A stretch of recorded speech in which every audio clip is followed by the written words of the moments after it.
कॉलेजच्या वयातच समाजासाठी काहीतरी करायचं स्वप्न पाहणारा एक तरुण वयाच्या अवघ्या 17व्या वर्षापासून समाजकार्याची वाट धरतो. महाविद्यालयावर आंदोलनं, प्रदर्शनं, उठाव करत जगातील सर्वात मोठी विद्यार्थी संघटना ABVPमध्ये अनेक वर्ष काम करत विद्यार्थी प्रश्नांसाठी, समाजासाठी कायम झटणारा कार्यकर्ता घडतो. त्याच्या कामाची दखल घेत 2019 साली भारतीय जनता पार्टीनं त्याच्यावर विश्वास टाकला आणि दिली जबाबदारी युवा मोर्चा जिल्हा अध्यक्षपदाची. विद्यार्थी क्षेत्रात भरीव काम आणि पनवेलमधील तरुण कार्यकर्ता म्हणून ठाम ओळख. पण खरी कसोटी आली कोविडच्या काळात. संसर्गाचा मोठा धोका, मास्क, सॅनिटायझरची कमतरता, लॉकडाऊनचे निर्बंध आणि सततची भीती.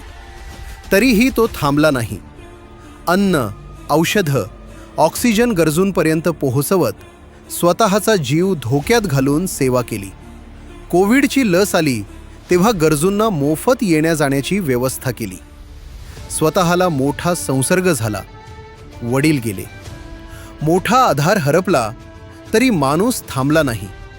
परेश शेठ आणि आमदार साहेबांनी त्याच्या पाठी वडिलकीचा हात ठेवला आणि कोविड काळात बंद करण्यात आलेली साईनगर बंदर रोड ठाणा नाका ते पनवेल रेल्वे स्थानक ही NMMT बस सेवा पुन्हा सुरू करण्यासाठी यशस्वी पाठपुरावा केला. रिक्षाचे पैसे न परवडणाऱ्या नागरिकांना मोठा दिलासा मिळवून दिला. प्रभागातील निळकंठ धामसारख्या अनेक सोसायटीच्या समस्यांसाठी सातत्यानं पाठपुरावा केला.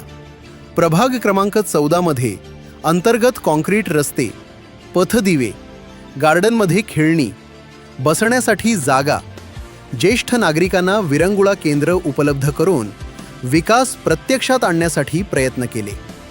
भाजपा युवा मोर्चा जिल्हाध्यक्ष म्हणून सामाजिक, सांस्कृतिक कार्यक्रम आणि क्रीडा महोत्सवांच्या माध्यमातून तरुणांना दिलं नवं व्यासपीठ, नवी दिशा. राजकीय पार्श्वभूमी नसताना देखील सामान्य तरुण राजकारणात करिअर घडवू शकतो हे दाखवून दिले.